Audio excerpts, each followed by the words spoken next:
Imagine being able to guarantee precision, accuracy and reliability in every LCMS run, no matter the sample matrix, the analyst or the day. That's the promise of deuterated internal standards. They may be invisible to the naked eye, but they're the silent guardians of analytical truth, the tiny molecules that make your quantitative results trustworthy. In this session, we'll explore what they are, why they matter, and how to select or even custom synthesize them for your LCMS workflows. Have you ever run an LCMS analysis where the peaks just didn't behave? The retention times start to shift, quantification feels slightly off, and you can't quite pinpoint why. You check your calibration, your solvents, your column, and yet something isn't right. That's LCMS variability creeping in. Over time, even minor drifts can erode your data's reliability, making consistent quantitation nearly impossible. This is the challenge every analytical chemist faces, and where internal standards earn their place.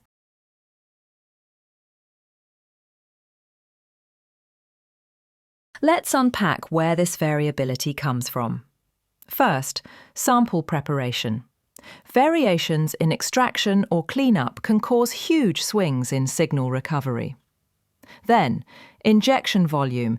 Even slight inconsistencies in autosampler performance can change signal intensity. Matrix effects can suppress or enhance ionization, distorting results unpredictably. And finally, instrument drift. The ion source and optics naturally shift over time, altering response factors. When all these small fluctuations combine, the outcome is analytical noise that no calibration curve alone can fix. That's why internal standards are so critical. They act as built-in references, molecular anchors that move and respond exactly like your analyte. By doing so, they correct for variability, normalize signals, and stabilize your analysis across runs. They can even help detect when something is wrong, a clogged source, a leaky seal, or matrix suppression.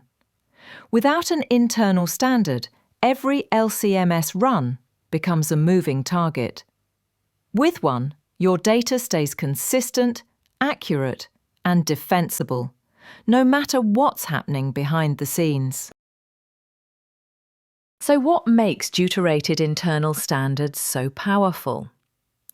Deuterium is hydrogen's heavier twin. One extra neutron, 1 unit heavier.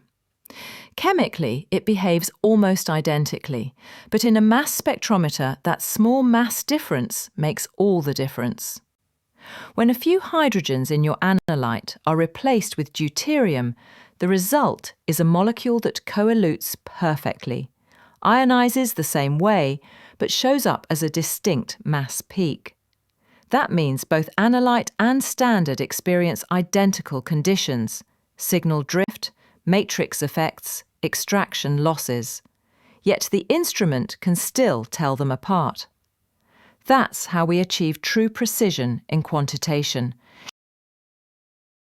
Now comes the art of selection. Choosing a deuterated internal standard isn't as simple as buying a delabeled version off the shelf. The placement of deuterium atoms is critical. Avoid labeling exchangeable sites. Hydrogens on -OH, -NH, or -COOH groups can easily swap back to normal hydrogen in water, breaking your isotopic label. Instead, target stable positions, like aliphatic or aromatic carbons, where deuterium won't exchange.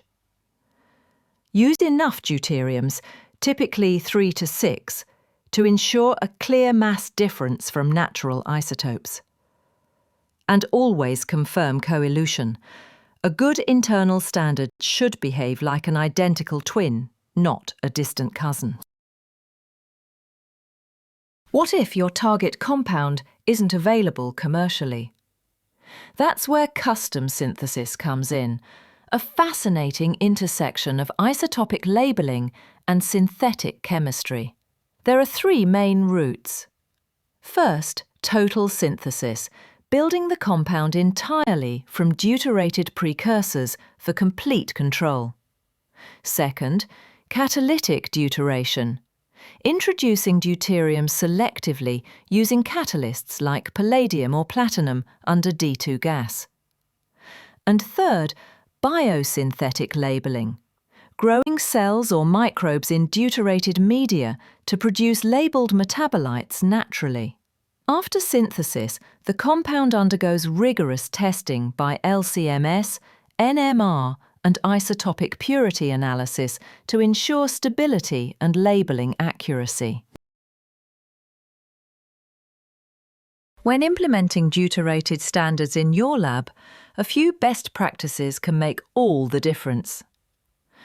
Spike your internal standard into every sample and do it early, before extraction or protein precipitation, so it compensates for recovery losses. Keep concentrations consistent across samples and calibrators, ideally in a similar response range as your analyte. Store standards under inert gas or low temperatures to prevent hydrogen exchange. And always verify co-elution and response consistency. Even tiny retention shifts can indicate isotopic effects. For regulated work under GLP or GMP, insist on a certificate of analysis detailing isotopic purity and labeling positions. When used correctly, deuterated internal standards elevate your analytical performance dramatically. They transform good data into regulatory-grade data, robust, repeatable, and scientifically defensible.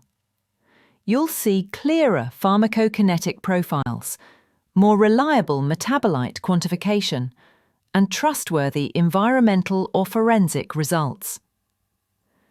They reduce analytical variability by an order of magnitude and ensure your LC-MS data can be trusted, not just today, but months or years from now. In short, they're the quiet backbone of precision in mass spectrometry. Chemistry done thoughtfully, from the inside out. Deuterium isn't the end of the story, it's just the beginning. Other isotopes like carbon-13 and nitrogen-15 can offer even higher stability and perfect chromatographic matching. And thanks to modern custom synthesis services, you can now design isotopically labeled standards tailored exactly to your molecules. Fast, precise, and affordable. So as LC-MS continues to push boundaries, remember, true precision doesn't come from bigger instruments. It comes from smarter molecules, designed to tell the truth, peak after peak, run after run. Thank you for joining this session on deuterated internal standards for LC-MS, selection and custom synthesis.